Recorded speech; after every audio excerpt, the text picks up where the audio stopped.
Nagpasya akong bisitahin si Doña Elena, ang aking asawa, sa kanyang pinagtatrabahuhan. Si Doña Elena ay ang Chief Executive Officer ng malaking tech conglomerate na Meridian Technologies. Pagdating ko sa gate, nakakita ako ng karatula na nagsasabing Authorized Personnel Only.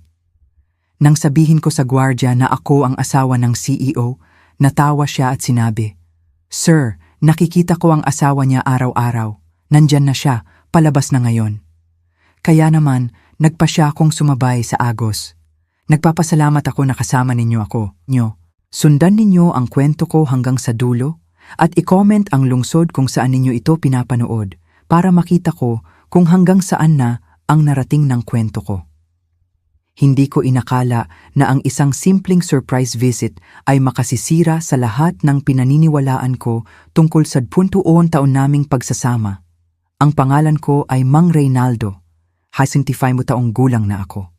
At hanggang sa Huwebes ng hapon na yon, noong Oktubre, inakala kong kilala ko ang asawa ko, si Doña Elena, higit kaninuman sa mundo. Nagsimula ito bilang isang napakasimpleng ideya. Si Elena ay muli na namang nagpupuyat sa trabaho, kinukuha ang mga 12 at 14 oras na araw na kaakibat ng pagiging CEO ng Meridian Technologies. Marami ng gabi akong nagluluto para sa sarili ko. Kumakain ng mag-isa habang siya ay nagte-text sa akin ng mga update tungkol sa mga board meeting at mga client emergency.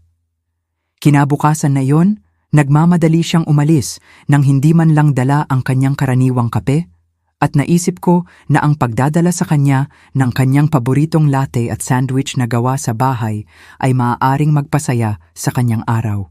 Ang gusali ng opisina sa sentro ng lungsod ay kumikinang sa sinag ng araw ng taglagas habang ako ay nagmamaneho papunta sa visitor parking space.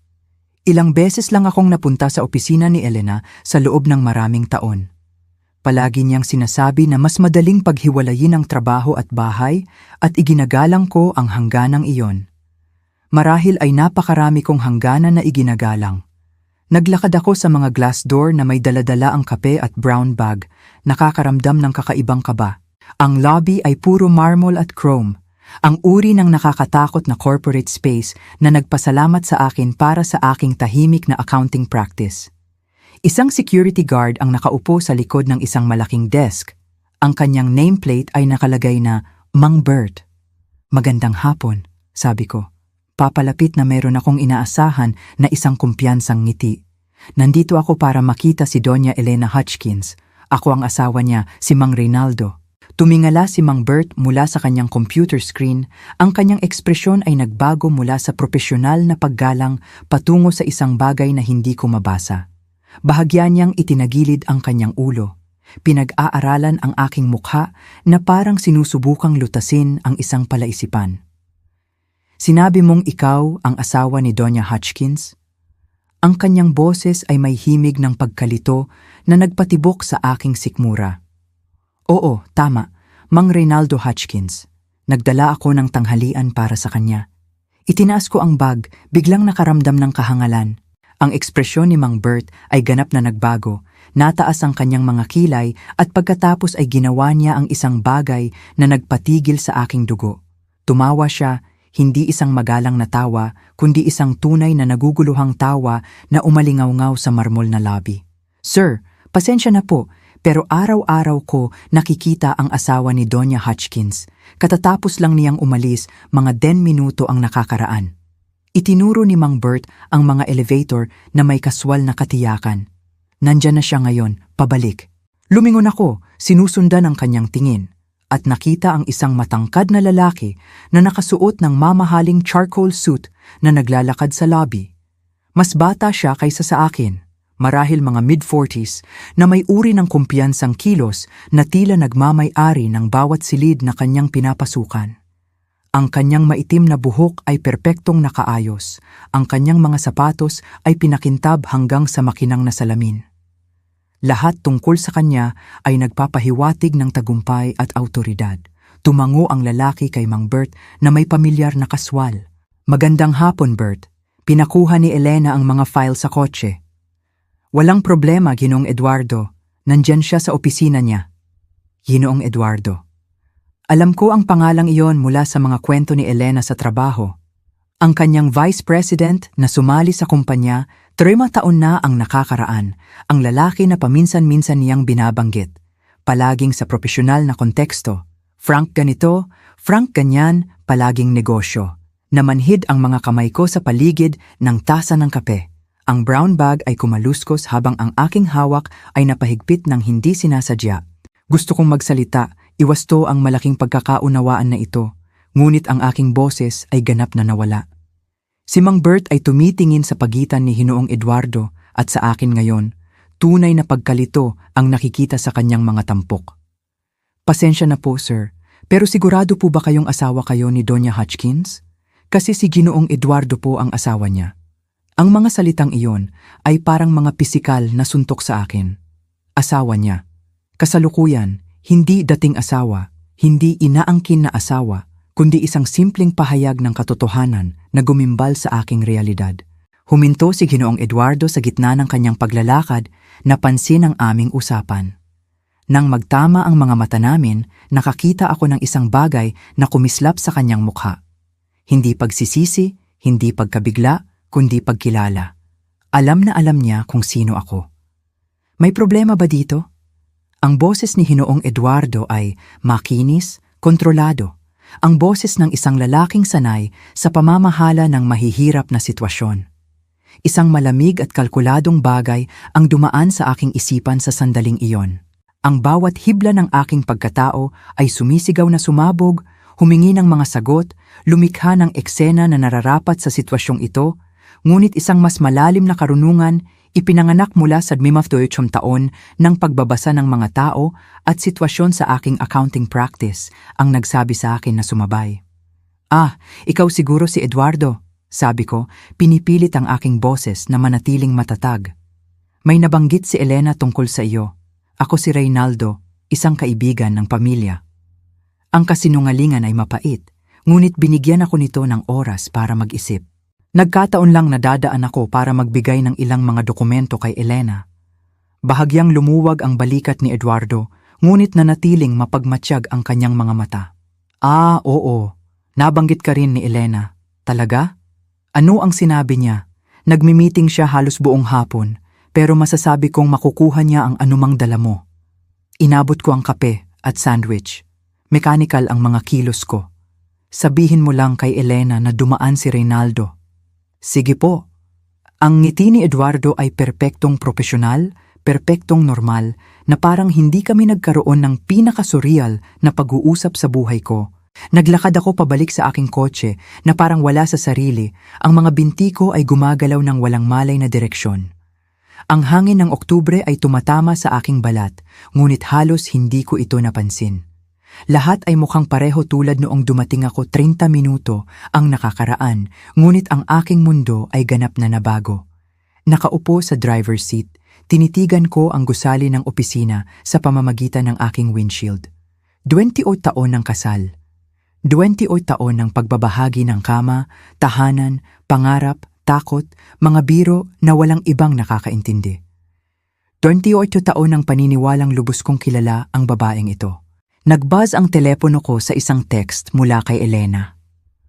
Huli na naman ako ngayon, huwag mo na akong hintayin, mahal kita. Ang mga salitang minsan nagbigay sa akin ng kaginhawaan ngayon ay parang isa na namang kasinungalingan sa kung ano ang lumalabas na isang web ng panlilinlang na naging bulag ako. Gaano na katagal ito nangyayari? Ilang beses na bang ipinakilala si Eduardo bilang asawa niya habang ako ay nakaupo sa bahay, nagluluto para sa isa, naniniwala sa kanyang mga kwento tungkol sa mga late meeting at business dinner? Sinimulan ko ang kotse at nagmaneho pa uwi sa mga pamilyar na kalsada na biglang naging banyaga. Ang bahay namin ay pareho pa rin. Ang pulang bahay na brick na binili namin noong unang naging partner si Elena sa kanyang dating firm. Ang hardin na ipinilit niyang itanim noong 2nd taon namin doon. Ang mailbox na may parehong pangalan namin na nakasulat sa maingat na sulat. Lahat ay eksakto tulad ng iniwan ko, maliban na ngayon alam kong lahat ay nakatayo sa mga kasinungalingan. Sa loob, iba ang katahimikan. Hindi ito ang komportableng katahimikan ng isang tahanan na naghihintay sa mga naninirahan nito na umuwi. Ito ang guwang na kawalan ng isang stage set, isang maingat na itinayo na fakad. Naglakad ako sa mga silid na puno ng aming mga alaala, mga litrato ng bakasyon, mga litrato ng kasal, ang ceramic bowl na ginawa ni Elena sa pottery class na kinuha niya 5 taon na ang nakalilipas. Lahat ba ng iyon ay totoo? Gumawa ako ng tsaa at umupo sa mesa sa kusina, nakatingin sa wala. Ang isip ko ay patuloy na pinareplay ang eksena sa opisina, naghahanap ng mga clue na nawala ko, mga paliwanag na maaaring magbigay kahulugan sa aking nasaksihan. Ngunit mayroon lamang isang paliwanag na akma, at iyon ay isang bagay na hindi pa ako handang tanggapin. Ang pintuan sa harap ay bumukas ng 9:30, tulad ng ginawa nito nang hindi mabilang na beses bago. Ang mga takong ni Elena ay tumataginting sa hardwood floor. Ang kanyang mga susi ay nagkalansing habang inilalagay niya ang mga ito sa mesa sa pasilyo. Mga normal na tunog ng isang normal na gabi, maliban na ngayon, wala nang normal. Reynaldo, umuwi na ako. Ang kanyang boses ay nagdala ng pagod na init na nakasanayan ko sa paglipas ng mga taon. Lumitaw siya sa doorway ng kusina, mukhang eksaktong isang matagumpay na CEO sa kanyang tailored navy suit. Ang kanyang blonde hair ay maayos pa rin sa kabila ng mahabang araw. "Kumusta ang araw mo?" Tanong ko. Ang tanong ay automatiko. Huminga siya ng malalim, lumuluwag ang jacket niya. Nakakapagod. Magkakasunod na meeting buong hapon. "Nakakain ka na ba?" Tumango ako, pinag-aaralan ang mukha niya para sa anumang senyales ng panlilinlang, anumang pahiwatig na alam niya ang tungkol sa aking pagbisita sa kanyang opisina. Walang anumang senyales, ang kanyang ekspresyon ay eksaktong tulad ng dati. Pagod, lito, ngunit tunay na masaya na makita ako. "Nagdala ako ng kape para sa iyo ngayon," sabi ko ng maingat. "Sa opisina mo?" Huminto si Elena sa kalagitnaan ng pag-abot sa isang baso. Sa bahagyang 1 segundo lang, may nagbago sa ekspresyon niya. "Talaga? Wala akong natanggap na kape." Binigay ko kay Eduardo para ipasa. Isa pang paghinto, napakaikli na maaaring inakala kong nangyari iyon. Nabanggit ni Eduardo na may dumalaw. Magkakasunod ang mga meeting ko buong hapon, kaya malamang hindi ko namalayan. Lumipat siya sa refrigerator, ang kanyang likod ay nakaharap sa akin. "Sweet mo naman na naisip mo ako." Tiningnan ko siyang nagbuhos ng sarili niyang baso ng alak, napansin kung gaano kahigpit ang kanyang mga kamay. O siya ay nagsasabi ng totoo, o siya ang pinakamahusay na nagsisinungaling na nakilala ko. Pagkatapos ng 28 taon ng kasal, natatakot akong malaman kung alin ito. Ang natitira ng gabi ay lumipas sa isang surreal na pantomime ng normalidad. Nanonood kami ng balita ng magkasama, pinag-uusapan ang aming mga plano sa weekend, dumaan sa parehong bedtime routine na sinusunod namin sa loob ng mga dekada. Ngunit sa ilalim ng lahat, isang kakilakilabot na bagong kamalayan ang bumubulusok na parang pangalawang tibok ng puso. Habang natutulog si Elena sa tabi ko, ang kanyang paghinga ay malalim at payapa. Tumitingin ako sa kisame at nagtatanong kung gaano karaming iba pang mga kasinungalingan ang aking kinabubuhay. Ilang beses siyang umuwi mula sa paggugol ng araw bilang asawa ni Eduardo, bago siya mahusay na bumalik sa pagiging asawa ko. Gaano na katagal akong nagbabahagi ng aking buhay sa isang tao na namumuhay ng ibang-iba kapag wala ako sa paligid. Ang lalaking nagbibilang sa akin ay nagsimulang magkalkula. 3 taon mula nang sumali si Eduardo sa kumpanya. Ilang gabi na ba? Ilang business trip? Ilang beses na bang nabanggit ang pangalan niya nang hindi sinasadya, kinukondisyon ako na tanggapin ang kanyang presensya sa kanyang profesional na buhay habang siya ay aktwal na tumitira sa isang bagay na mas personal? Ngunit ang mga tanong na pinakaumaalala sa akin ay hindi tungkol sa mga timeline o ebidensya. Sila ay mas simple at walang hanggan na mas mapanira. Sino ang babaeng natutulog sa tabi ko? At sino ang pinakasalan ko sa lahat ng mga taong ito? Ang umaga ay dumating na may malupit na normalidad. Hinahalikan ni Elena ang pisngi ko bago umalis papuntang trabaho. Ang parehong mabilis na halik na ibinibigay niya sa akin sa loob ng maraming taon. Isinusuot niya ang kanyang paboritong pabango, ang isa na binili ko para sa kanya noong nakaraang Pasko. Lahat tungkol sa kanya ay pamilyar, nakakaaliw, eksaktong tulad ng dati. Maliban na ngayon alam kong hinahalikan ko ang isang estranghero. Tinawagan ko ang aking opisina at sinabi sa aking assistant na magtatrabaho ako mula sa bahay.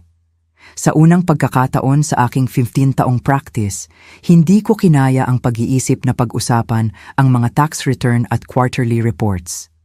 Sa halip, umupo ako sa mesa sa kusina na may tasa ng kape na lumamig habang nakatingin ako sa mug ng kape ni Elena sa lababo. Ginamit niya ito ngayong umaga tulad ng dati. Iniisip ba niya si Eduardo habang umiinom mula dito?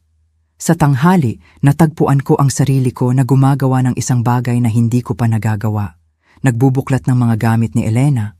Hindi ng madalian, hindi ng desperado, ngunit may sistematikong pagiging tumpak na naging dahilan ng aking tagumpay sa accounting. Nagsimula ako sa mga halatang lugar, ang kanyang home office, ang mesa kung saan minsan siya nagtatrabaho sa gabi. Ang mga drawer ay walang nagpakita ng anumang kahina-hinala. Mga papeles ng trabaho, letterhead ng kumpanya, mga business card ng mga kliyente na nakikilala ko mula sa kanyang mga kwento.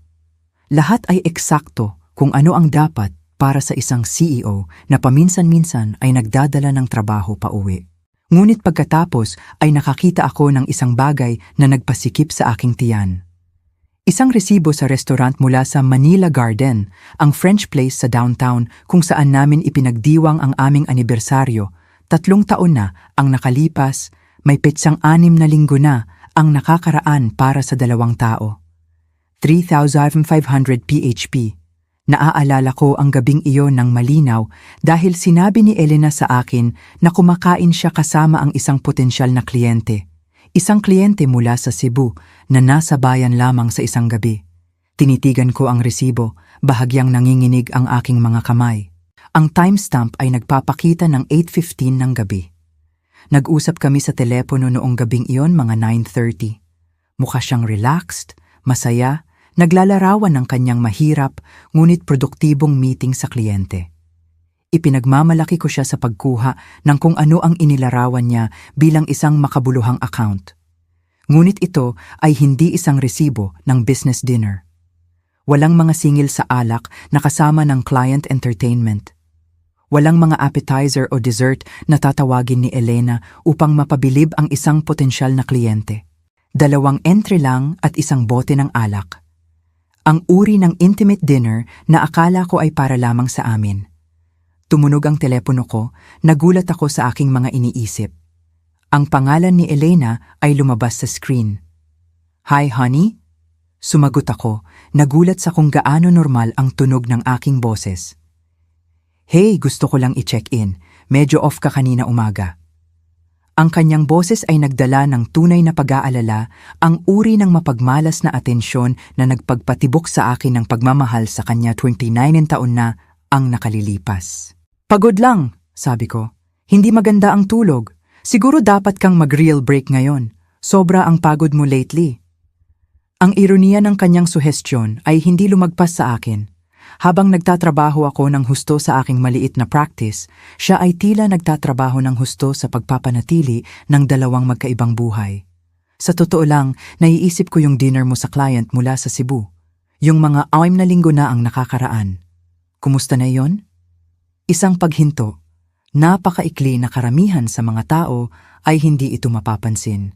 Ngunit pagkatapos ng 20 o taon ng kasal, alam ko ang speech patterns ni Elena. Siya ay nagbibilang. Hindi iyon naging maayos tulad ng inaasahan natin. Nagpasya siyang pumili ng lokal na firm. Ang kanyang boses ay nanatiling matatag, kaswal. "Bakit ka nagtatanong?" "Nag-uusisa lang. Mukha kang excited tungkol dito noon." "Minsan nananalo, minsan natatalo. Kailangan ko nang bumalik dito." Narinig ko ang pagtatype sa background. Siguro ay sumasagot siya ng mga email habang kausap ako. Multitasking tulad ng dati. Dapat na akong bumalik sa paghahanda para sa board meeting na ito. Kita tayo mamayang gabi. Pagkatapos niyang ibaba ang telepono, umupo ako na nakatingin sa resibo. O nagsisinungaling siya tungkol sa client meeting, o nagsisinungaling siya tungkol sa dinner. Sa alinmang paraan, nagsisinungaling siya. Ginugol ko ang natitirang bahagi ng hapon na parang isang detective sa aking sariling buhay. Sinusuri ang mga pamilyar na bagay na may bagong mata. Ang mga credit card statement na palagi kong binabasa ng mabilis, nagtitiwala kay Elena na siyang humahawak ng aming mga pananalapi dahil kumikita siya ng 3 beses higit pa kaysa sa akin. Ngayon ay sinusuri ko sila linya-linya. Mga singil sa tanghalian sa mga araw kung kailan sinabi niyang nagbaon siya para makatipid. Mga pagbili sa gasolinahan sa mga kapitbahayan sa buong bayan, malayo sa kanyang mga karaniwang ugat. Isang singil sa Barnes at Noble na nagkakahalaga ng 18,000 PHP noong Martes ng hapon nang siya ay sinasabing nasa magkakasunod na mga meeting. Hindi bumili ng libro si Elena para sa kasiyahan sa loob ng maraming taon. Sinasabing masyado siyang pagod pagkatapos ng trabaho para mag-focus sa anumang bagay maliban sa trade magazines. Ngunit ang pinakamalaking pagtuklas ay nagmula sa kanyang laptop. Iniwan niya itong bukas sa counter ng kusina, isang bagay na ginagawa niya ng mas madalas sa nakaraang taon. Sinabi ko sa aking sarili na isinasara ko lang ito para makatipid ng baterya. Ngunit ang aking mga mata ay nakakita ng isang notification bubble sa sulok ng screen. Nagpadala si Frank Sterling ng isang calendar invitation sa kanya. Hindi ko dapat ito i-click. Alam kong lumalagpas ako sa linya, nilalabag ang kanyang privacy sa paraang makapagpapagimbal sa akin. 24 oras lang ang nakakaraan. Ngunit 24 oras ang nakalilipas, naniniwala ako na ang aking asawa ay tapat. Ang calendar invitation ay para sa hapunan. Ngayon, 7 ng gabi sa La Pergola, ang Italian place na naging espesyal na lugar ng aming okasyon, ang lugar kung saan nag-propose si Eduardo sa akin 17 na taon na ang nakakaraan. Ang reserbasyon ay nasa pangalan ni Eduardo. Sumikip ang aking dibdib habang nag-scroll ako sa iba pang mga entry sa kalendaryo. Mga lunch meeting kasama si Eduardo na hindi naka-label bilang negosyo. Mga appointment sa doktor na hindi kailanman binanggit ni Elena sa akin. Isang weekend spa retreat 3 buwan na ang nakakaraan na sinabi niyang isang women's conference para sa mga female executive. Ngunit ang mga entry na nagparamdam sa akin ng pisikal na pagduduwal ay ang mga paulit-ulit na entry. Kape kasama si E tuwing Martes ng umaga ng 8:00 AM. Mga plano para sa hapunan tuwing Huwebes. Pagpaplano ng weekend na minarkahan para sa darating na Sabado kung kailan sinabi ni Elena na kailangan niyang magtrabaho. Tinitingnan ko ang isang parallel na buhay, maingat na nakaschedule at maingat na nakatago. Si Eduardo ay hindi lamang kasamahan niya sa trabaho o kahit nakasintahan lamang. Batay sa mga entry sa kalendaryo na ito, siya ang pangunahing relasyon niya. Ako ang side note, ang obligasyon, ang abala na iniwasan. Ang garahe ay umugong ng bukas ng 6:15. Maagang umuwi si Elena, hindi karaniwan para sa isang Huwebes. Mabilis kong isinara ang laptop, ang aking puso ay kumakabog habang naririnig ko ang kanyang mga takong sa gresya ng kusina. Maaga kang umuwi, sabi ko, umaasang normal ang tunog ng aking boses. Mukhang maganda siya, napagtanto ko na may matalas na kirot. Nag-refresh siya ng makeup. Perpekto ang kanyang buhok at suot niya ang itim na damit na binili ko para sa kanya noong nakaraang taon. Ang damit, sabi niya, ay masyadong maganda para sa pang-araw-araw na pagsusuot. Nagawa kong matapos ng maaga sa wakas.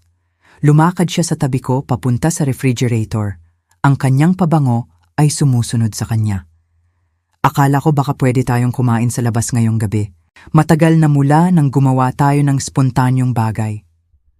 Ang kasinungalingan ay napakakinis, napaka-perpekto ang paghahatid na halos naniwala ako dito. Kung hindi ko nakita ang imbitasyon sa kalendaryo, tuwang-tuwa sana ako sa kanyang mungkahi. Mabilis sana akong nagbihis, nagpapasalamat para sa hindi inaasahang atensyong ito mula sa aking matagumpay, abalang asawa. Saan mo naisip? Tanong ko. Oh, hindi ko alam. Siguro yung bagong sushi place sa 5th Street? O pwede tayong sumubok ng ibang bagay? Tinitingnan niya ang kanyang telepono habang nagsasalita, mabilis na gumagalaw ang kanyang mga daliri sa screen. Pinanood ko siyang mag-type, nagtataka kung nagte-text ba siya kay Eduardo. Kinakansela ba niya ang kanilang hapunan? Nagre-reschedule? O bahagi ba ito ng isang komplikadong laro na hindi ko man lang maintindihan? Sa totoo lang, sabi niya, tumitingala mula sa kanyang telepono na may halatang pagkadismaya. Naalala ko lang may conference call ako sa Tokyo office. Nakalimutan ko lang talaga. Umiling siya na parang nagsisisi. Rain check. Sige. Ang mga salita ay lumabas ng automatiko, ngunit sa loob ay may malamig at matigas na bagay na nagbubuo. Anong oras ang tawag mo? 7:30. Maaaring tumagal hanggang 9 o 10. Alam mo naman ang mga international calls na ito. Papunta na siya sa hagdan, patungo sa aming silid-tulugan, kung saan niya itinatago ang kanyang mga damit pang trabaho. Malamang kukuha lang ako ng mabilis sa daan pabalik sa opisina.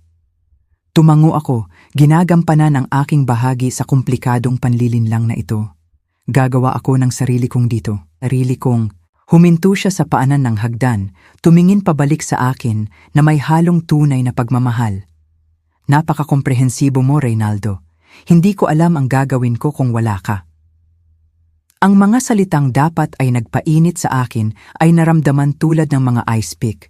Ilang beses niya itong sinabi habang naghahanda na makipagkita sa ibang lalaki. Ilang beses na akong ngumiti at humalik paalam, hindi sinasadyang ipinapadala siya sa kanyang tunay na buhay. Tinitigan ko siyang umakyat sa hagdan, nakikinig sa kanyang mga kilos sa aming silid-tulugan. Nagpapalit siya ng damit mula sa itim na damit, marahil ay naging mas businesslike para sa kanyang conference call, o marahil ay naging iba para sa kanyang hapunan kasama si Eduardo.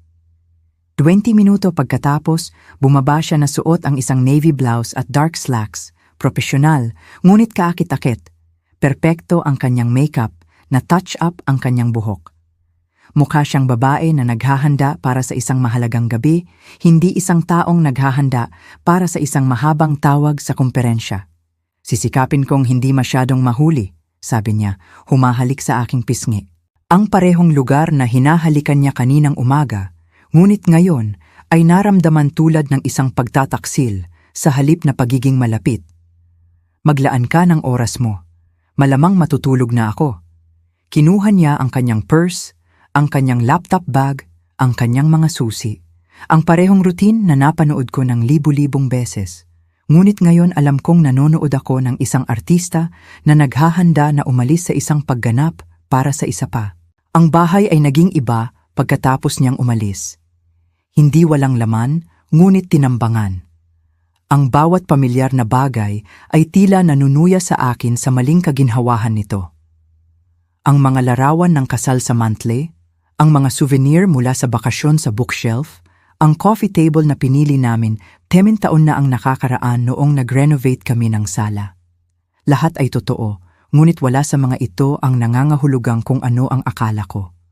Gumawa ako ng sandwich at umupo sa harap ng telebisyon, ngunit hindi ako makapag-focus sa anumang bagay.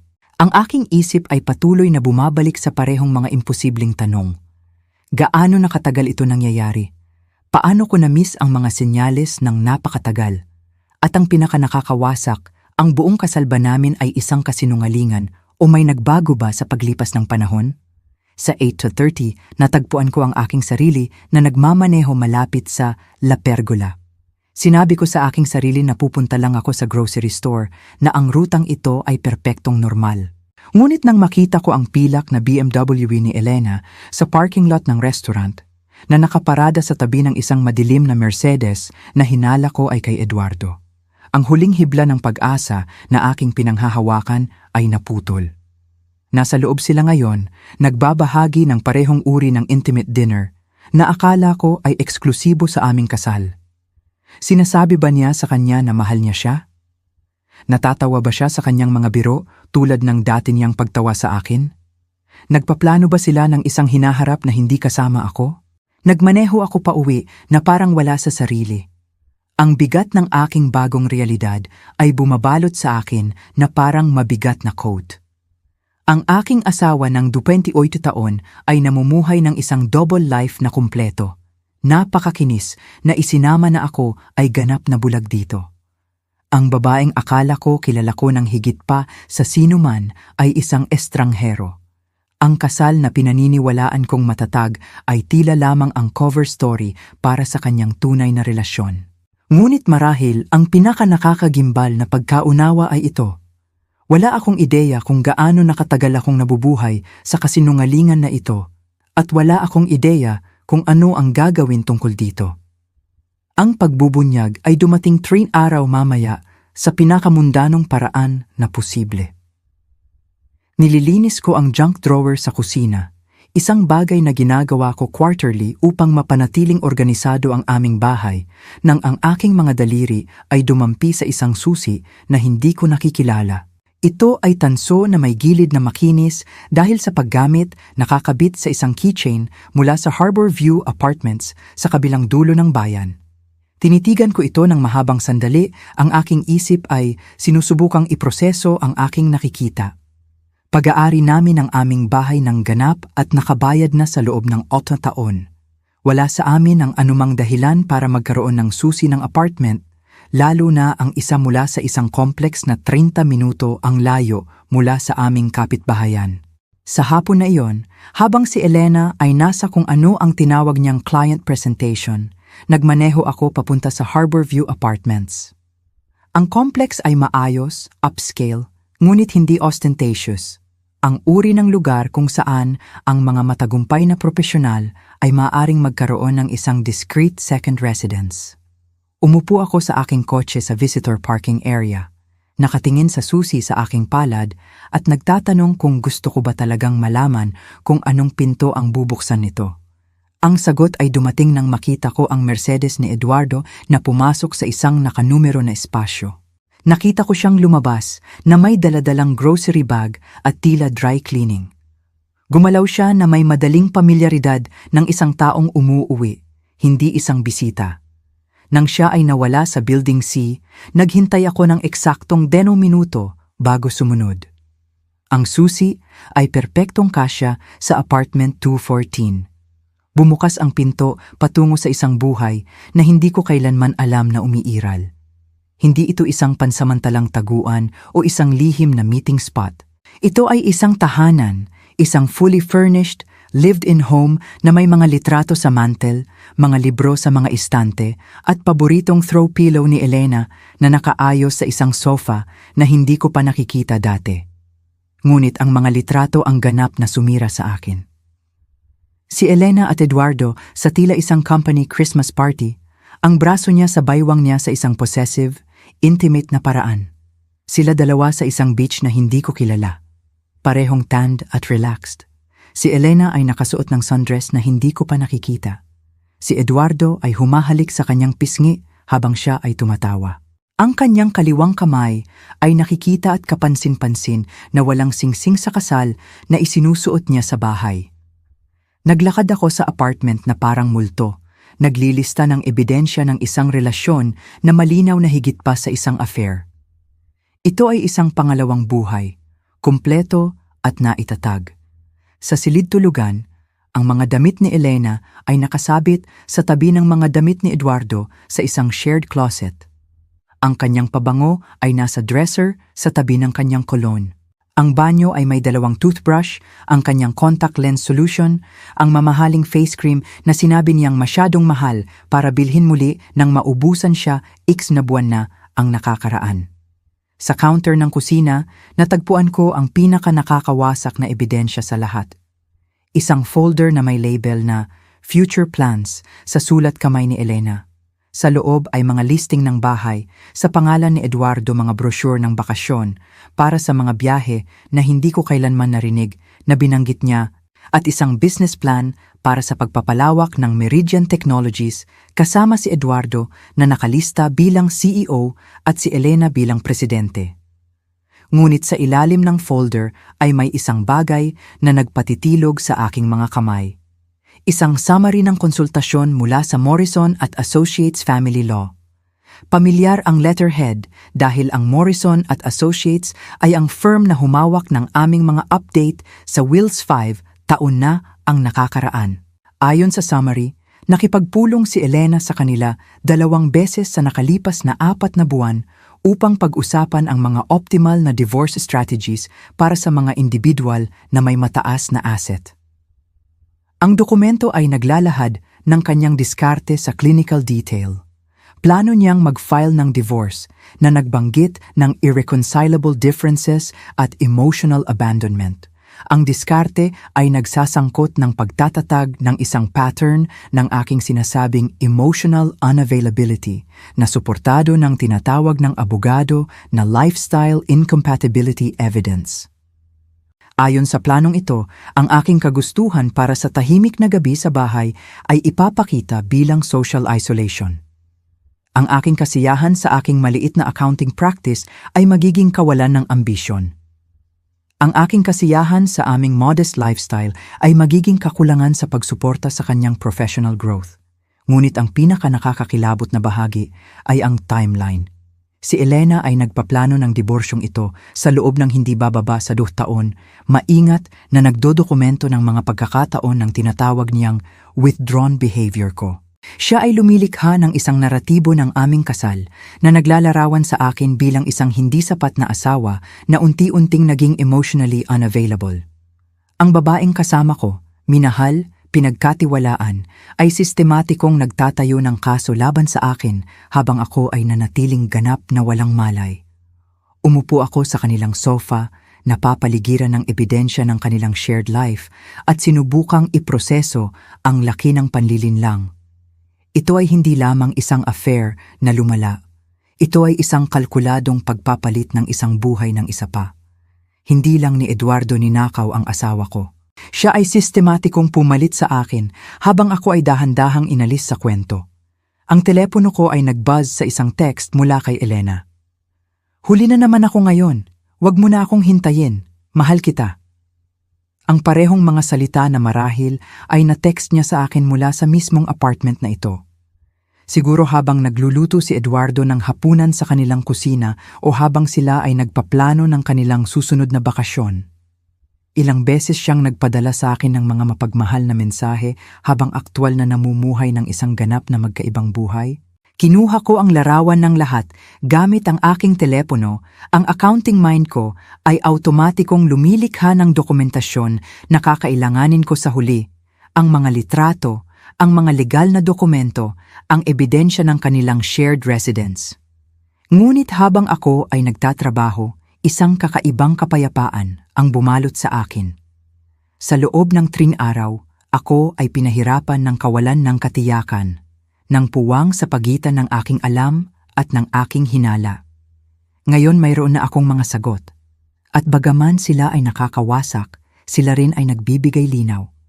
Si Elena ay hindi lamang namumuhay ng 2 buhay.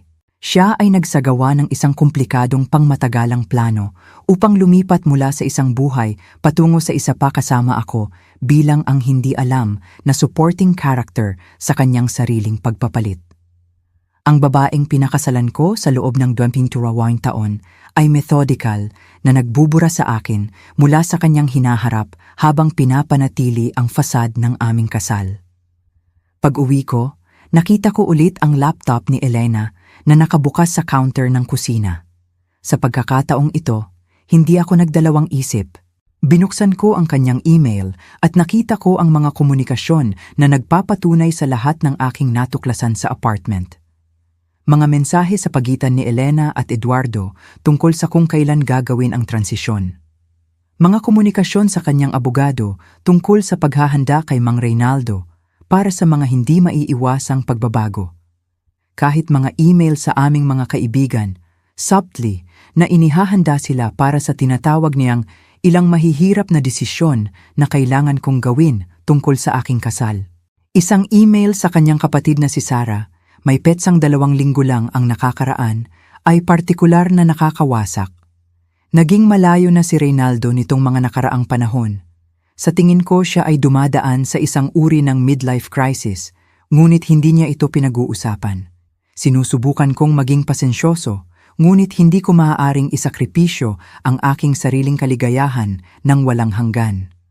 Sa tingin ni Eduardo, dapat kong isaalang-alang ang lahat ng aking mga opsyon. Habang binabasa ito, napagtanto ko na si Elena ay hindi lamang namumuhay ng dalawang buhay. Aktibo niyang isinusulat muli ang kasaysayan ng aming kasal upang bigyang katwiran ang kanyang planong pag-alis. Bawat tahimik na gabi na ginugol ko sa pagbabasa habang siya ay nagtatrabaho sa kanyang laptop. Bawat beses na hinikayat ko siyang ituloy ang kanyang mga ambisyon sa karera, kahit na nangangahulugan ito ng mas kaunting oras na magkasama. Bawat pagkakataon ng aking pagiging supportive sa halip na demanding ay nabago sa ebidensya ng aking kakulangan bilang isang asawa. Ang pinakamalupit na bahagi ay ang pagkilala kung paano niya minanipula ang aking sariling mga tugon upang suportahan ang kanyang naratibo. Nang magsimula siyang magtrabaho ng mas matagal at mas madalas na maglakbay, ako ay naging mapagkakaunawaan. Nang siya ay mukhang stressed at malayo, binigyan ko siya ng espasyo. Nang siya ay magmungkahi na kailangan namin ng mas mahusay na komunikasyon, sumang-ayon ako sa couples counseling. Hindi kailanman napagtanto na nagbibigay ako sa kanya ng materyal na gagamitin laban sa akin sa huli. Nang gabing iyon, umuwi si Elena ng halos 11 sako, humihingi ng paumanhin para sa kanyang huling gabi sa client entertainment. Hinahalikan niya ang aking pisngi at nagtanong tungkol sa aking araw, ang parehong routine na sinunod namin sa loob ng maraming taon. Ngunit ngayon, nakikita ko ito kung ano ito. Isang pagganap na idinisenyo upang mapanatili ang status quo hanggang sa handa na siyang ipatupad ang kanyang exit strategy. Kumusta ang client dinner? Tanong ko. Sinusubukan ang kanyang reaksyon.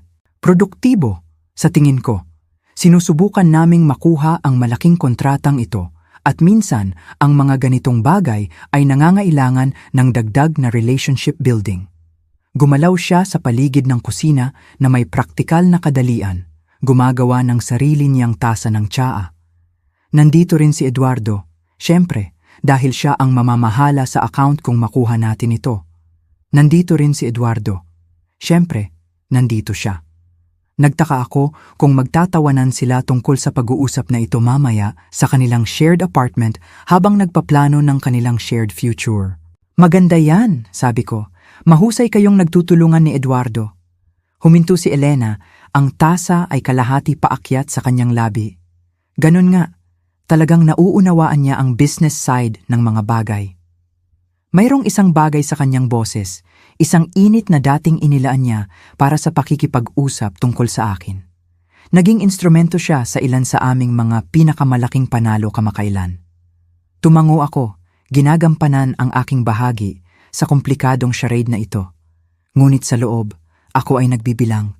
Gaano katagal pa bago siya mag-file ng divorce? Gaano pa karaming ebidensya ang kailangan niyang kolektahin upang suportahan ang kanyang diskarte? Ilang beses pa kaya akong hahalik sa kanya ng good night habang pinaplano niya ang aking pagpapalit? Habang nakahiga ako sa kama ng gabing iyon, nakikinig sa payapang paghinga ni Elena sa tabi ko, napagtanto ko na ang babaeng pinakasalan ko sa loob ng 20 taon ay mahalagang wala na.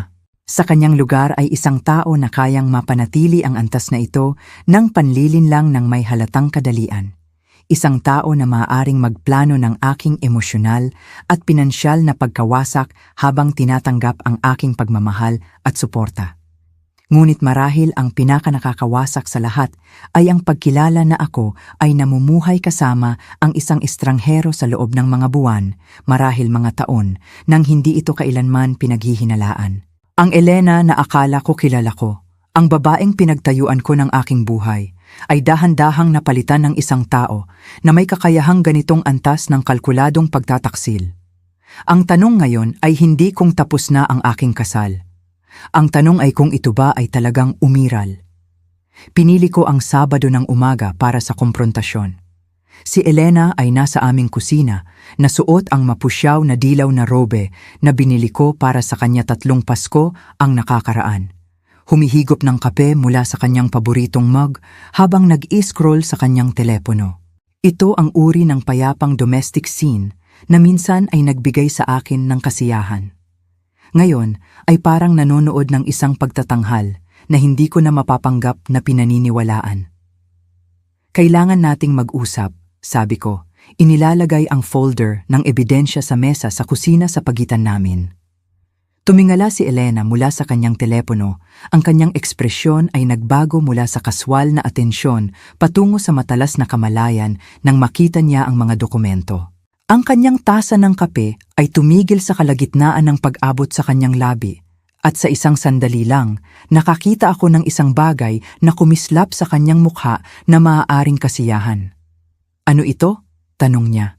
Ngunit ang kanyang boses ay kulang sa pagkalito na dapat sana ay dala nito. Alam na alam niya kung tungkol saan ito. Pumunta ako sa apartment mo kahapon, yung sa Harbor View. Umupo ako sa tapat niya, napansin kung paano niya itinayo ang kanyang mga balikat, kung paano nagbago ang kanyang paghinga patungo sa mas kontrolado. Ginamit ko ang susi mula sa aming junk drawer. Maingat na inilapag ni Elena ang kanyang mug. Nang tumingin siya muli sa akin, nawala na ang maskara. Ang mapagmahal na asawa, ang nag-aalalang partner, ang babaeng humihingi ng paumanhin para sa mga huling gabi at mahahabang meeting ay nawala na. Sa kanyang lugar ay nakaupo ang isang tao na halos hindi ko na makilala, isang tao na ang mga mata ay may lamig na hindi ko kailanman nakita. Nakikita ko. Ang kanyang boses ay kalmado, factual. Gaano karami ang alam mo? Ang tanong ay tumama sa akin na parang pisikal na suntok. Walang pagtanggi, walang pagkalito, kahit na galit. Isang praktikal na pagtatanong lamang tungkol sa lawak ng aking natuklasan. Na para bang pinag-uusapan namin ang isang problema sa negosyo na kailangang pamahalaan. Lahat, sabi ko. Ang apartment, si Eduardo, ang pagpaplano ng diborsyo, ang legal na diskarte, lahat. Tumango si Elena ng dahan-dahan. Ang kanyang mga daliri ay tumutugtog sa mesa sa isang ritmo na nakilala ko mula sa kanyang mga board meeting. Siya ay nagbibilang, nagpoproseso, nagpapasya kung paano haharapin ang hindi inaasahang pagbabagong ito sa kanyang maingat na pinagplanuhang plano. Gaano na katagal mong alam? Tanong niya. Simula Huwebes, noong binisita ko ang opisina mo at sinabi ng security guard na araw-araw niyang nakikita ang asawa mo. Sumandal ako. Pinag-aaralan ang kanyang mukha para sa anumang senyales ng babaeng akala ko pinakasalan ko. Siya ang tinutukoy na si Eduardo. May lumipas na kung ano ang maaaring amusement sa mga tampok ni Elena. Kawawang William, masyado siyang madaldal. Kinuha niya ulit ang kanyang kape, hindi nagmamadali ang kanyang mga kilos. Siguro ito ay nagpapalala ng mga bagay. Nagpapalala ng mga bagay. Narinig ko ang aking boses na tumataas sa kabila ng aking mga pagsisikap na manatiling kalmado. Elena, 28 taon na tayong kasal. Namumuhay ka kasama ang ibang lalaki, nagpaplano na hiwalayan ako, at ang masasabi mo lang ay nagpapalala ito ng mga bagay? Huminga siya ng malalim, isang tunog ng bahagyang pagkayamot sa halip na pagkabalisa. Reynaldo, huwag tayong maging dramatiko tungkol dito. Pareho tayong alam na matagal nang tapos ang kasal na ito. Pareho tayong alam. Tinitigan ko siya, naghahanap ng anumang bakas ng babaeng humahalik sa akin, paalam tuwing umaga, na nagsabing mahal niya ako, 3 araw lang ang nakakaraan. Hindi ko alam ang anuman. Akala ko masaya tayo. Ang tawa ni Elena ay maikli at ganap na walang katatawanan. Masaya? Reynaldo, kailan ang huling pagkakataon na nagkaroon tayo ng tunay na pag-uusap? Kailan ang huling pagkakataon na nagpakita ka ng interes sa aking karera, sa aking mga layunin, anumang lampas sa iyong maliit na accounting practice at sa iyong tahimik na mga gabi sa bahay? Palagi kong sinusuportahan ang iyong karera. Palagi akong ipinagmamalaki ang iyong mga nagawa. Naging pasibo ka, pagtatama niya, ang kanyang boses ay nagkakaroon ng matalas na gilid na narinig ko na ginamit niya sa mga empleyadong mababa ang performance. Naging kontento ka na hayaan akong pasanin ang pasanin sa pananalapi, ang mga obligasyon sa lipunan, ang responsibilidad na aktwal na bumuo ng isang buhay na sulit na mabuhay. Naging perpektong masaya ka na sumabay sa iyong komportabling maliit na routine habang ako ay lumalaki, nagbabago, nagiging isang tao na nangangailangan ng higit pa kaysa sa iyong kailanman inalok. Bawat salita ay parang isang maingat na itinutok na dart, tumatama sa mga target na hindi ko man lang alam na mahina pala. Kung ganoon ang pakiramdam mo, bakit hindi mo ako kinakausap? Bakit hindi mo sinabi sa akin ang kailangan mo? Sinubukan ko, Diyos ko alam na sinubukan ko. Ngunit sa tuwing binabanggit ko ang paglalakbay ng higit pa, pagpapalawak ng iyong practice, paglipat sa mas magandang kapitbahayan, nakakahanap ka ng mga dahilan. Palagi kang perpektong nasisiyahan sa eksaktong mayroon tayo, gaano man kalaki ang aking paglaki nito. Naalala ko ang aming mga pag-uusap sa paglipas ng mga taon, sinusubukang alalahanin ang mga pagtatangkang ito sa komunikasyon na kanyang binabanggit. Mayroong mga talakayan tungkol sa paglalakbay na akala ko ay mga kaswal na pangarap mga mungkahi tungkol sa paglipat na inakala kong mga walang kabuluhang haka-haka lamang mga komento tungkol sa aking practice na inakala kong mga banayad na biro sa halip na seryosong kritisismo. Kaya nagpasya kang palitan ako sa halip na magtrabaho kasama ako. Bahagyang lumambot ang ekspresyon ni Elena ngunit hindi sa pagmamahal. Ito ang uri ng banayad na pasensya na maaari niyang ipakita sa isang mabagal na estudyante. Hindi ko nilayon na palitan ka.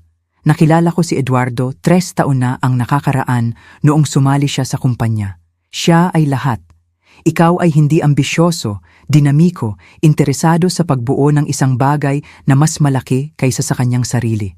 Sa una, ito ay propesyonal na paggalang lamang. Pagkatapos, naging pagkakaibigan. Pagkatapos ay naging higit pa. Kailan? Ang tanong ay lumabas bilang halos isang bulong. Kailan? Ano? Kailan ito naging higit pa?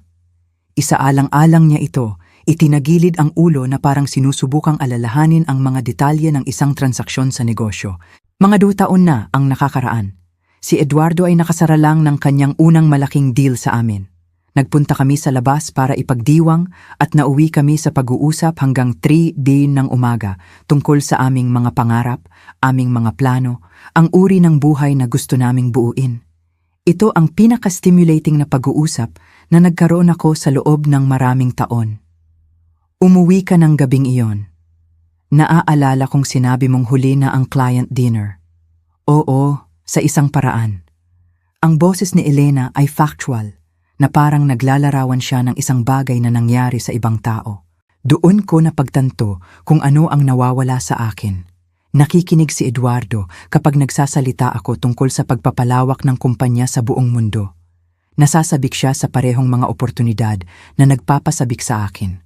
Gusto niyang bumuo ng isang imperyo, hindi lamang magpanatili ng isang komportableng pamumuhay.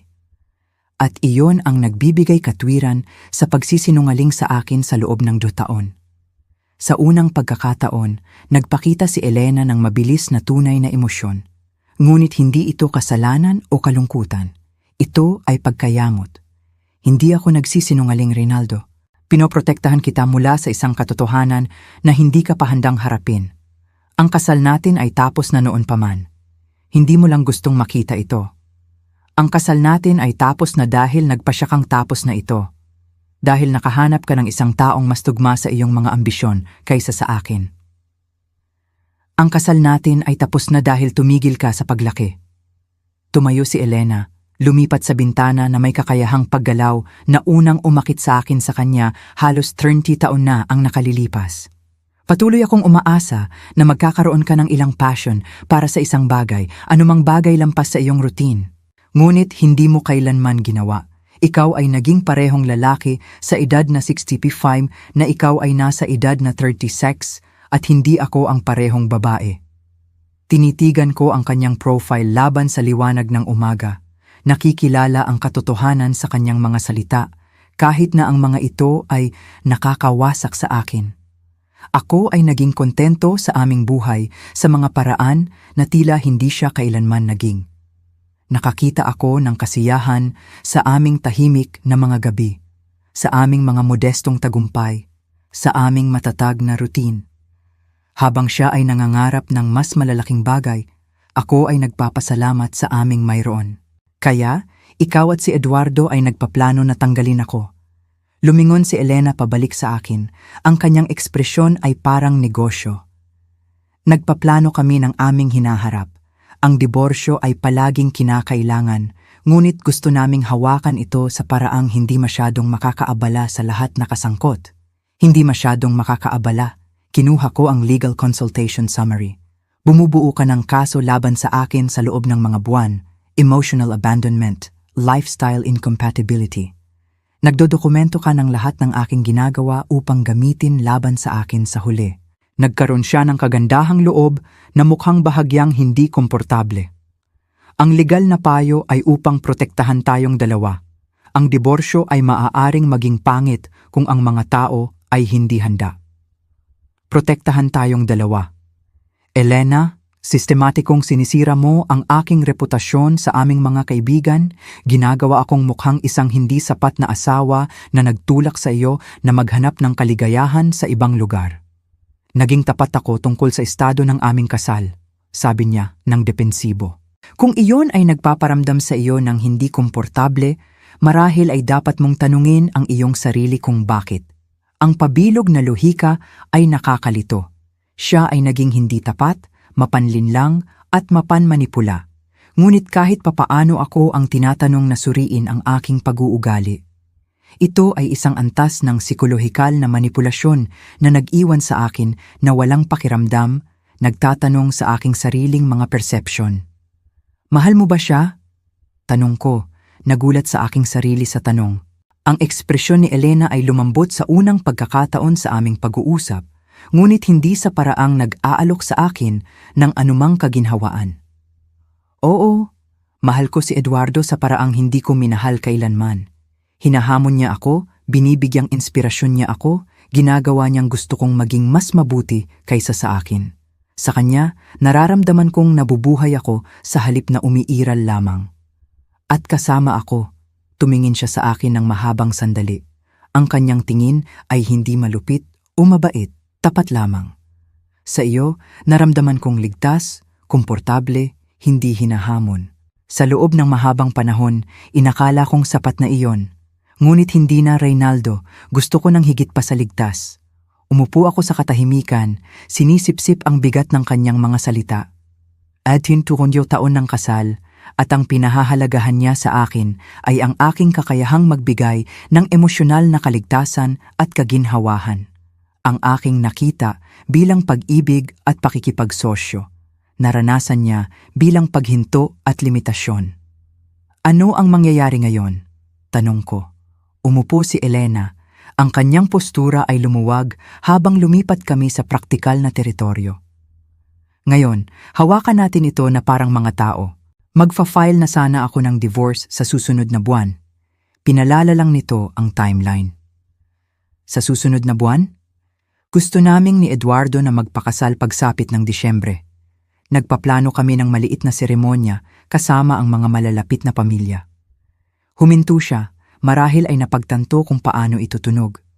Umaasa ako na magagawa nating maging maayos ang pagbabagong ito para sa lahat.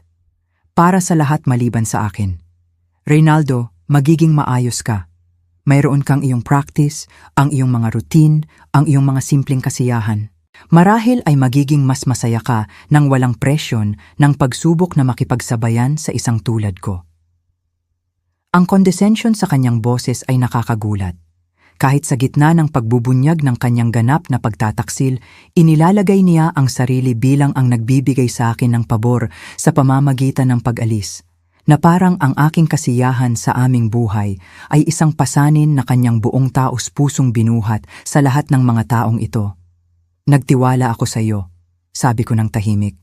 Alam kong ginawa mo, at ikinalulungkot ko na ito ang naging paraan ng pagtatapos nito. Ngunit Reynaldo, pareho tayong karapat-dapat na makasama ang isang taong tunay na nakakaintindi sa atin. Karapat-dapat ka sa isang taong nagpapahalaga sa iyong tahimik na kalakasan.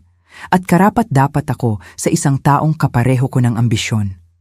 Siya ay nagre-rewrite ng aming buong kasal bilang isang mutual mismatch sa halip na isang pagtataksil, binabago ang kanyang pangangalunya sa isang uri ng pabor sa aming dalawa.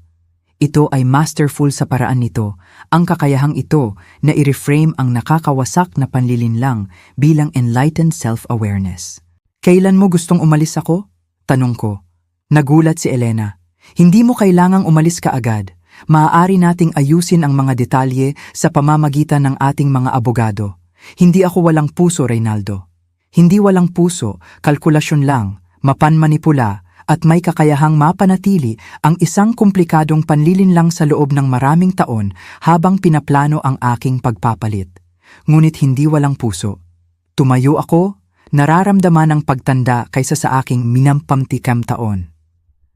Makikipag-ugnayan ako sa isang abogado sa Lunes. Reynaldo, tawag niya habang papalapit ako sa doorway ng kusina. Nang lumingon ako, mukha siyang parang babaeng akala ko pinakasalan ko. Halos. Talagang ikinalulungkot ko na ito ang nangyari. Hindi ko kailanman gustong saktan ka. Sinuri ko ang kanyang mukha, naghahanap ng anumang senyales na nauunawaan niya ang laki ng kanyang ginawa.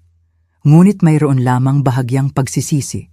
Ang uri ng magalang na kalungkutan na maaaring maramdaman ng isang tao tungkol sa isang desisyon sa negosyo na sa kasamaang palad ay nakaapekto sa ibang tao. Hindi, sabi ko ng tahimik. Gusto mo lang akong palitan. Ang sakit ay collateral damage lang. Habang naglalakad ako pataas patungo sa silid tulugan, narinig ko si Elena sa telepono. Ang kanyang boses ay masigla sa paraan na hindi ito naging sa aming pag-uusap. Tinatawagan niya si Eduardo na pagtanto ko, sinasabi sa kanya na ang lihim ay nabunyag na maaari nilang pabilisin ang kanilang timeline, na ang nakakainis na asawa ay sa wakas ay nalutas na. Umupo ako sa gilid ng aming kama, napapaligiran ng mga labi ng isang buhay na akala ko ay totoo. Ang babae sa ibaba ay hindi ang taong pinakasalan ko, o marahil siya, at hindi ko lang siya nakita ng malinaw. Anuman ang mangyari, ang Mang Reynaldo na nagising na may pananampalataya sa kanyang kasal ay kasing wala na rin ng Elena na minsan umibig sa kanya. Bukas, sisimulan ko ang proseso ng paghihiwalay ng 18 taon ng magkasamang buhay. Ngunit ngayong gabi, kailangan kong magdalamhati hindi lamang para sa aking kasal, kundi para sa lalaking ako noong naniniwala pa ako dito. Lunes ng umaga, umupo ako sa tapat ni David Santos, ang parehong abogado na humawak ng aming mga wills 5 taon na ang nakakaraan. Ang irony ay hindi lumagpas sa akin na si Elena ay kumonsulta sa kanyang firm tungkol sa pagdidiborsyo sa akin habang ako ngayon ay humihingi ng kanyang tulong upang protektahan ang aking sarili mula sa kanyang mga plano. Mang Reynaldo, kailangan kong sabihin sa iyo, ito ay isa sa mga pinaka-calculated divorce strategies na nakita ko sa loob ng 30 taon ng practice. Sabi ni David, sinusuri ang mga dokumento na dinala ko sa kanya. Ang iyong asawa ay matagal nang nagbubuo ng kasong ito. Tumango ako, pinapanood siyang nagbubuklat ng mga litrato ng apartment, mga kopya ng mga tala ng konsultasyon sa batas, at mga print-out ng maingat na nakadokumentong ebidensya ni Elena laban sa akin. Ano ang aking mga opsyon? Sumandal si David sa kanyang leather chair, ang kanyang ekspresyon ay mapag-isip. Well, ang magandang balita ay ang kanyang diskarte ay nakasalalay sa iyo na hindi handa at hindi alam. Ang katotohanan na natuklasan mo ito bago siya mag-file ay nagbabago sa lahat. Tinapik niya ang summary ng konsultasyon. Pinaplano niyang ilarawan ka bilang emotionally unavailable at financially irresponsible. Ngunit maaari naming salungatin ang naratibong iyon. Paano? Sa mga katotohanan. Ikaw ang naging stable, supportive na asawa sa loob ng 28 taon. Hindi ka kailanman naging hindi tapat. Sinusuportahan mo ang kanyang pagangat sa karera at pinamahalaan mo ang aming joint finances ng responsable. Ngumiti si David ng may grim. Mas mahalaga, mayroon kang ebidensya ng kanyang systematic deception at adultery na mahalaga kahit sa isang no-fault state. Sa susunod na 2 oras, dinala ako ni David sa realidad ng aking sitwasyon. Habang ang Pilipinas ay isang community property state, ang adultery at deception ni Elena ay maaaring makaapekto sa dibisyon ng mga ari-arian. Mas mahalaga, Ang kanyang mga nakadokumentong plano na manipulahin ang mga proceedings ng diborsyo ay maaaring seryosong makasira sa kanyang kredibilidad sa isang hukom. Mayroon pang iba, sabi ko, naglalabas ng isang folder. Naghanda ako noong weekend. Nagsagawa ako ng ilang financial analysis. Tumaas ang kilay ni David habang inilalatag ko ang mga spreadsheet at bank statement sa kanyang desk. Dito naging napakahalaga ang aking accounting background. Habang abala si Elena sa pagdodokumento ng kanyang mga sinasabing emosyonal na kabiguan, tahimik kong sinusubaybayan ang aming pinansyal na realidad. Kumikita si Elena ng 200,000 PHP kada taon bilang CEO, paliwanag ko. Ngunit ang aming mga joint expenses ay tumatakbo ng humigit kumulang 60,000 PHP, higit pa kaysa sa kanyang sweldo sa nakalipas na 3 taon. Nag-subsidize ako sa kanyang lifestyle nang hindi ko namamalayan. Pinagmasdan ni David ang mga numero, ang kanyang ekspresyon ay lalong naging interesado. Ang aking practice ay kumikita ng humigit kumulang 120,000 PHP taon-taon. Naglalagay ako ng 80,000 PHP sa aming joint account. Pinapanatili lamang ang 40,000 PHP para sa aking mga business expenses at personal na pangangailangan. Akala ko nagiging mapagbigay ako. Hinahayaan siyang mag-save ng mas malaki sa kanyang sweldo para sa aming hinaharap. Itinuro ko ang isang serye ng mga withdrawal mula sa aming savings account. Ngunit siya ay kumukuha mula sa aming joint savings upang mapanatili ang apartment kasama si Eduardo. Ang pagbubunyag ay nasa mga detalye, habang ako ay namumuhay ng simple at nag-aambag ng karamihan sa aking kita sa aming mga shared expenses. Ginagamit ni Elena ang aming joint resources upang punduhan ang kanyang hiwalay na buhay. Ang renta ng apartment, ang mga hapunan, ang mga weekend trip na hindi ko kailanman napuntahan, ang mga regalo na ibinigay niya kay Eduardo. Lahat ng iyon ay binayaran gamit ang perang kinita ko at inambag sa kung ano ang pinaniniwalaan kong aming shared future. Ito ay pandaraya, sabi ni David ng prangka. Ginagamit niya ang marital assets para punduhan ang isang adulterous relationship habang pinaplano kang i-divorce. Malaki ang magiging epekto niyan sa kung paano titingnan ng isang hukom ang asset division. Ngunit hindi pa ako tapos. Noong weekend, gumawa ako ng isang bagay na naramdaman kong kakaiba sa aking natural na mapagkakatiwalaang kalikasan. Inimbestigahan ko ang mga business dealings ng aking asawa.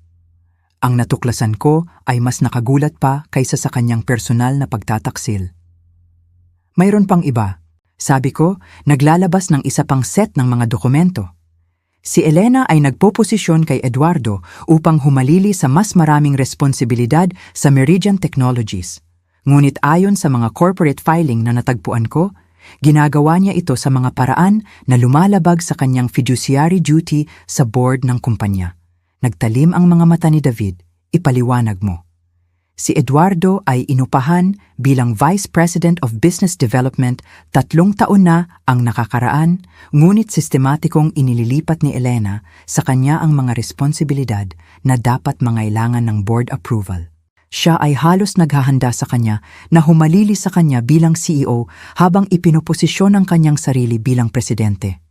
Ngunit hindi niya kailanman opisyal na ipinakita ang reorganization na ito sa board. Gumugol ako ng mga oras sa pagre-review ng mga publicly available corporate documents, cross-referencing ang mga ito sa business plan na natagpuan ko sa kanilang apartment. Ang pananaw ni Elena at Eduardo para sa hinaharap ng kumpanya ay nagsasangkot ng malalaking structural changes na mangangailangan ng stockholder approval. Ngunit ayon sa mga opisyal na talaan, ang mga pagbabagong ito ay hindi kailanman maayos na naipakita o binoto. Siya ay nagpapatakbo sa ilalim ng pag-aakala na maaari niyang unilaterally i-restructure ang kumpanya upang makinabang ang kanyang relasyon kay Eduardo, patuloy ko. Ngunit hindi alam ng board ang tungkol sa kanilang personal na relasyon. At tiyak na hindi nila alam ang tungkol sa corporate reorganization na ipinapatupad niya nang walang kanilang pahintulot. Mabilis na nagsusulat si David. Ngayon, Mang Rinaldo, hindi na lang ito tungkol sa iyong diborsyo. Kung totoo ang sinasabi mo, maaaring maharap si Elena sa malubhang propesyonal na kahihinatnan. Ang pag-iisip na iyon ay hindi nagbigay sa akin ng kasiyahan. Minahal ko ang babaeng ito sa loob ng 21 taon at wala akong kasiyahan sa pagtuklas ng ebidensya na maaaring makasira sa kanyang karera. Ngunit hindi ko rin maaaring baliwalain ang katotohanan na siya ay sistematikong nagtaksil hindi lamang sa akin, kundi pati na rin sa kanyang mga profesional na obligasyon. Ano ang iyong rekomendasyon? Tanong ko. Nagsasampa tayo muna. Walang pag-aalinlangan, sabi ni David. Nalampasan natin ang kanyang naratibo at ipresenta ang mga katotohanan bago niya ito ipintura. Higit sa lahat, sisiguraduhin natin na mauunawaan ng board ng Meridian Technologies kung ano ang nangyayari sa ilalim ng kanilang mga ilong. Sa hapon na iyon, gumawa ako ng isang bagay na salungat sa bawat instinct na nabuo ko sa aming bawon na taong kasal. Tumigil ako sa pagprotekta kay Elena mula sa mga kahihinatnan ng kanyang mga aksyon. Tinawagan ko si Richard Hayes, ang chairman ng board of directors ng Meridian. Nakilala ko si Richard ng ilang beses sa mga company function sa paglipas ng mga taon at palagi kong nagustuhan ang kanyang prangkang diskarte sa negosyo. Reynaldo, kailangan kong bigyan ka ng pansin tungkol sa mga issue sa corporate governance sa Meridian. Ito ay komplikado, ngunit sa tingin ko kailangang malaman ng board ang ilang mga structural changes na maaaring hindi na-authorize ng maayos. May paghinto. Anong uri ng structural changes? Gumugol ako ng susunod na 20 minuto sa maingat na paglalahad ng aking natuklasan. Nananatili sa mga katotohanan at iniiwasan ang mga personal na detalye tungkol sa aking kasal. Walang tigil na nakinig si Richard. Ang kanyang mga tanong ay lalong tumalas habang inilalarawan ko ang hindi autorisadong reorganization na nagaganap. Jesus, Reynaldo, sinasabi mo ba na si Elena ay nagpapatupad ng malalaking pagbabago sa korporasyon ng walang board approval? Sinasabi ko na batay sa mga dokumentong nakita ko, tila may malaking pagkakaiba sa pagitan ng kung ano ang nangyayari sa operasyon at kung ano ang naiulat sa board. At dinala mo ito sa akin dahil nagpakawala ako ng malalim na paghinga. Dahil naniniwala ako sa corporate integrity. At dahil ang board ay may karapatang malaman kung ano ang ginagawa sa kanilang pangalan. Pagkatapos kong ibaba ang telepono, umupo ako sa aking opisina na nakakaramdam ng kakaibang halo ng kasiyahan at kalungkutan. Sa loob ng maraming taon, ako ang supportive na asawa na naglilinis ng mga problema ni Elena, nagpapakinis ng kanyang mga paminsan-minsang ethical shortcuts at nagbibigay ng matatag na pundasyon na nagpapahintulot sa kanya na kumuha ng mga profesional na panganib. Ngayon, ako ang lumilikha ng mga kahihinatnan na kailangan niyang harapin. Nang gabing iyon, umuwi si Elena na mas huli kaysa karaniwan. Ang kanyang mukha ay masikip sa stress. Ang kanyang karaniwang kalmadong kilos ay may mga bitak sa mga gilid. Kailangan nating mag-usap, sabi niya, ibinaba ang kanyang briefcase na may mas puwersang kaysa kinakailangan. Tungkol saan? Tungkol sa tawag ni Richard Hayes sa akin ngayong hapon. Tungkol sa corporate governance review na biglang nagpasya ang board na gawin. Ang kanyang mga mata ay matigas, kalkulasyon, tungkol sa katotohanan na ang sarili kong asawa ay tila sinusubukang sirain ang aking karera. Nakipagtagpo ako sa kanyang tingin ng matatag. Nagbahagi ako ng mga factual na impormasyon tungkol sa corporate reorganization na tila kulang sa tamang autorisasyon, wala nang iba pa. Huwag kang magkunwaring inosente sa akin, Reynaldo. Alam mo eksakto ang ginagawa mo. Oo, alam ko. Tulad ng alam mo eksakto ang ginagawa mo nang magplano ka ng aking pagpapalit sa loob ng 2 taon. Ang composure ni Elena ay sa wakas ay nag-crack. Iba ito, at alam mo yan. Ito ay nakakaapekto sa aking profesional na reputasyon, sa aking kakayahang kumita. Ang iyong affair kay Eduardo ay nakakaapekto rin diyan. Sa huli ay malalaman ng board na nag-restructure ka ng kumpanya upang makinabang ang iyong personal na relasyon. Binigyan ko lang sila ng head start. Tinitigan niya ako ng mahabang sandali at nakita ko siyang nag-reassess ng lahat ng kanyang akala alam tungkol sa akin. Ang passive, supportive na asawa na hindi kailanman hinamon ang kanyang mga desisyon ay nawala na. Sa kanyang lugar ay isang tao na nakakaunawa sa halaga ng impormasyon at hindi natatakot na gamitin ito. Ano ang gusto mo? Sabi niya sa wakas. Gusto kong itigil mo ang pagtrato sa akin na parang ako ay tanga, sabi ko. Gusto kong kilalanin mo na ang iyong mga aksyon ay may mga kahihinatnan na lampas sa iyong personal na kaligayahan. At gusto kong maunawaan mo na hindi ako tahimik na mawawala dahil lamang sa ito ay magiging maginhawa para sa iyong bagong plano sa buhay. Umupo si Elena sa tapat ko, ang kanyang postura ay defensive. Ang board review ay lilipas. Walang illegal sa operational restructuring. Siguro hindi illegal, ngunit hindi autorisadong restructuring na nakikinabang sa iyong romantikong partner. Mas mahirap ipaliwanag iyon, lalo na kapag napagtanto ng board na hindi mo kailanman isiniwalat ang iyong relasyon kay Eduardo. Nakikita ko siyang nag-iisip ng mga implikasyon. Ang kanyang mabilis na isip ay nagbibilang ng mga pampulitika at propesyonal na gastos ng kanyang mga pagpipilian. Sa unang pagkakataon mula noong natuklasan ko ang kanyang pagtataksil, si Elena ay mukhang tunay na nag-aalala. Ano ang kailangan para mawala ito? Tanong niya.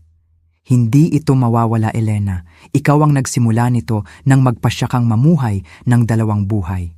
Ngayon lahat tayo ay kailangang harapin ang mga kahihinatnan. Sinira mo ang lahat ng aking pinaghirapan. Tumango ako. Sinira mo ito sa iyong sarili, hindi ko lang tinutulungan na itago ito pa.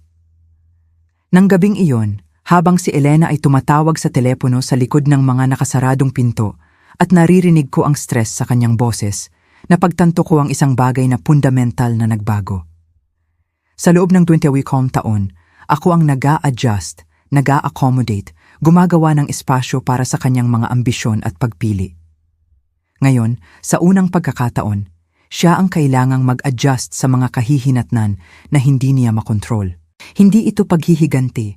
Ito ay isang bagay na mas tahimik ngunit mas malakas. Ang simpleng pagtanggi na patuloy na pahintulutan ang isang tao na sistematikong nagtataksil sa akin. Elena had built her new life on the assumption that I would remain passive, predictable, manageable. She was about to discover how wrong that assumption had been. Kinabukasan ng umaga, nag-file ako ng divorce, ngunit higit sa lahat, tumigil ako sa pagiging lalaki na nagpapadali sa buhay ni Elena sa kapinsalaan ng kanyang sariling dignidad. Pagkatapos ng 15 taon ng paniniwala na ang pag-ibig ay nangangahulugang walang katapusang pag-aakomoda, sa wakas ay natutunan ko na minsan ang pag-ibig ay nangangahulugang pag-alam kung kailan titigil. 6 na buwan pagkatapos, tumayo ako sa kusina ng aking bagong apartment, gumagawa ng kape para sa isa, at nakakahanap ng tunay na kapayapaan sa pagiging simple nito. Ang sikat ng araw ng umaga ay sumilip sa mga bintanang pinili ko sa isang espasyo na ganap na akin. Malaya mula sa bigat ng panlilinlang at maling pagkakaisa na nagbigay kahulugan sa aking buhay sa napakatagal na panahon. Ang diborsyo ay natapos 3 linggo na ang nakakaraan. Sa kabila ng mga unang banta at manipulasyon ni Elena, ang ebidensya na aking natipon ay nagpabago sa buong dinamika ng aming settlement. Nang maharap sa nakadokumentong patunay ng kanyang adultery, financial deception, at professional misconduct, ang kanyang abogado ay nagpayo sa kanya na tanggapin ang mas patas na dibisyon ng mga ari-arian kaysa sa orihinal niyang pinlano. Napanatili ko ang bahay, ang isa na aming pinagsaluhan sa loob ng 20 taon, ngunit na halos binayaran ko ng aking mga kontribusyon sa aming mga joint expenses. Napanatili ni Elena ang kanyang mga retirement accounts at kalahati ng aming savings, minus ang halagang ginastos niya sa pagpapanatili ng kanyang lihim na buhay kasama si Eduardo. Ito ay patas sa paraang ang orihinal na divorce strategy niya ay hindi kailanman magiging. Ngunit ang tunay na kasiyahan ay hindi nagmula sa financial settlement, kundi sa panonood kay Elena na harapin ang mga kahihinatnan ng mga pagpili na akala niya ay magagawa niya ng walang pananagutan. Ang corporate governance review sa Meridian Technologies ay naging masusing at nakakawasak. Habang ang board ay hindi nakahanap ng anumang maaaring ituring na krimen, natuklasan nila ang isang pattern ng hindi autorisadong paggawa ng desisyon at mga hindi isiniwalat na conflict of interest na seryosong nakasira sa kredibilidad ni Elena bilang isang leader. Si Eduardo ay agad na tinanggal matapos malaman ng board ang kanyang relasyon kay Elena. Ang kanyang posisyon bilang Vice President ay nakadepende sa kanyang propesyonal na paghuhusga na hindi napipinsala ng mga personal na interes at ang kanyang romantikong pakikipag-ugnayan sa CEO ay kumakatawan sa isang hindi mapagkasunduang conflict of interest. Nagawang panatilihin ni Elena ang kanyang trabaho, ngunit bahagya lamang. Siya ay inilagay sa probation. Ang kanyang autoridad sa paggawa ng desisyon ay lubos na nabawasan at kinakailangan niyang mag-ulat sa isang bagong appointed Chief Operating Officer na siya, ihalos nagbabantay sa bawat kilos niya.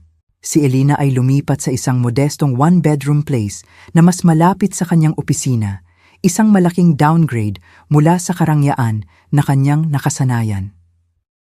Nalaman ko ang tungkol sa mga pag-unlad na ito hindi sa pamamagitan ng direktang pakikipag-ugnayan, kundi sa pamamagitan ng maliit na network ng mga mutual friends at professional acquaintances na hindi maiiwasang nagdadala ng balita sa isang lungsod na tulad ng sa atin.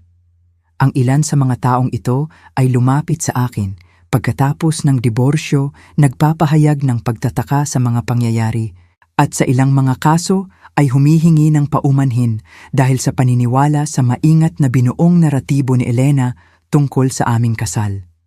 Hindi ko alam. Sinabi ni Sara Martinez, isang dating kasamahan ni Elena, sa akin noong nagkita kami sa grocery store. Mukha itong unti-unti kayong nagkahiwalay na parang pareho kayong gusto. Walang nakakaalam tungkol kay Eduardo. Ang mga pag-uusap na ito ay nagbibigay katwiran sa mga paraan na hindi ko inaasahan. Sa loob ng maraming buwan, tinanong ko ang aking sariling mga perception. Nagtataka kung ako ba talaga ay kasing hindi sapat na asawa tulad ng sinabi ni Elena. Ang pag-alam na kahit ang kanyang pinakamalapit na propesyonal na mga kaibigan ay nalinlang ay tumulong sa akin na maunawaan na ang kanyang kapasidad para sa manipulasyon ay lumampas sa aming kasal. Ngunit ang pinakamalalim na pagbabago ay hindi sa mga pangyayari ni Elena o sa pagpapatunay na natanggap ko mula sa iba. Ito ay sa aking sariling relasyon sa aking sarili. Sa unang pagkakataon sa loob ng mga dekada, nabubuhay ako nang walang patuloy na pagdaloy ng kawalang kasiyahan ng iba. Hindi ko napagtanto kung gaano karaming enerhiya ang nagagamit ko, sinusubukang hulaan ang mga pangangailangan ni Elena, iakma ang kanyang mga mood at bumawi para sa anumang nawawala sa aming relasyon na tila hindi ko maintindihan. Ang aking apartment ay mas maliit kaysa sa aming bahay, ngunit may pakiramdam na maluwag sa mga paraan na walang kinalaman sa square footage.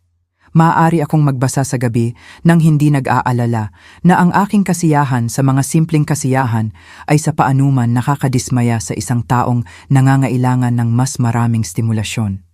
Maaari akong magluto ng mga pagkain na gusto kong kainin sa halip na subukang mapabilib ang isang tao na marahil ay nagte-text sa kanyang tunay na partner habang nakaupo sa tapat ko. Nagsimula na rin akong makipag-date, isang bagay na inakala kong imposible sa edad na 56 pagkatapos ng 28 taon ng kasal. Si Margaret ay isang byuda na nakilala ko sa pamamagitan ng aking simbahan. Isang banayad na babae na pinahahalagahan ang pag-uusap tungkol sa mga libro at nag-enjoy sa mga tahimik na hapunan nang hindi kinakailangang maging mga produksyon. Nakita niya ang aking kasiyahan sa mga simpleng kasiyahan bilang kaakit-akit sa halip na nakakabawas at ang kanyang uncomplicated affection ay isang pagbubunyag pagkatapos ng mga taon ng pagsubok na makuha ang pag-ibig mula sa isang taong sistematikong nag-aalis nito. Ang pinakakakaibang bahagi ay ang pag-unawa kung gaano ako kasaya nang wala ang kasal na akala ko ay pinaglalaban kong iligtas. Tama si Elena sa isang bagay. Kami ay naging hindi tugma, ngunit hindi sa paraang inilarawan niya. Siya ay naging isang tao na kayang mapanatili ang komplikadong panlilinlang habang tinatanggap ang pag-ibig mula sa isang taong kanyang aktibong pinagtataksilan. Ako ay nanatiling isang taong naniniwala sa katapatan, katapatan at posibilidad ng pagtatrabaho sa mga problema ng magkasama. Ang kanyang bersyon ng paglago ay nangailangan ng pagtatapon ng mga halaga na nagtayo ng aming kasal. Ang aking bersyon ng paglago ay ang pag-aaral na protektahan ang mga halagang iyon mula sa mga tao na mag-e-exploit sa kanila. Isang gabi sa huling bahagi ng Tagsibol, nakaupo ako sa maliit na balkonahe ng aking apartment, nagbabasa at nag-e-enjoy sa paglubog ng araw nang tumunog ang aking telepono. Ang pangalan ni Elena ay lumitaw sa screen, ang unang pagkakataon na tumawag siya mula noong natapos ang aming diborsyo. Halos hindi ko ito sinagot. Wala na kaming pag-uusapan, walang shared obligations na nangangailangan ng komunikasyon, ngunit nanalo ang curiosity. Hello, Elena. Reynaldo, sana hindi kita iniistorbo. Ano ang maitutulong ko sa iyo? May mahabang paghinto. Gusto ko lang humingi ng paumanhin kung paano nangyari ang lahat, kung paano ko hinahawakan ang mga bagay. Naghintay ako, walang sinasabi. Alam kong marahil ay ayaw mong marinig ito, ngunit nagkaroon ako ng maraming oras para pag-isipan ang aking ginawa tungkol sa mga desisyon na ginawa ko. Isa pang paghinto, hindi mo nararapat ang pinagdaanan mo. Hindi ko nararapat. Naniwala ako sa sarili ko na tapos na ang kasal natin na tapat lang ako sa katotohanan. Ngunit ang totoo ay, ako ang nagtapos dito, matagal na bago ko ito inamin sa aking sarili. Ako ang nagtapos dito nang magpasya akong hindi ka na sapat. Sa halip na subukang makipagtulungan sa iyo upang bumuo ng isang bagay na mas mabuti. Natagpuan ko ang aking sarili na tunay na mausisa tungkol sa pag-uusap na ito. Ano ang nagpasimula ng pagmumuni-muni na ito? Si Elena ay naglabas ng isang tunog na maaaring isang tawa, ngunit walang katatawanan. Ang lahat ng akala kong gusto ko ay nawala. Kami ni Eduardo ay tumagal lamang ng 6 na linggo matapos siyang lumipat sa Denver. Lumalabas na ang ating dakilang pag-iibigan ay higit pa tungkol sa kasabikan ng pagiging lihim at ang kilig sa pagpaplano ng bagong buhay kaysa sa aktwal na kagustuhang mamuhay ng araw-araw. Nalulungkot akong marinig iyan. Talaga? Siya ay tunog tunay na mausisa. Sinuri ko ang tanong ng tapat. Oo, nalulungkot ako.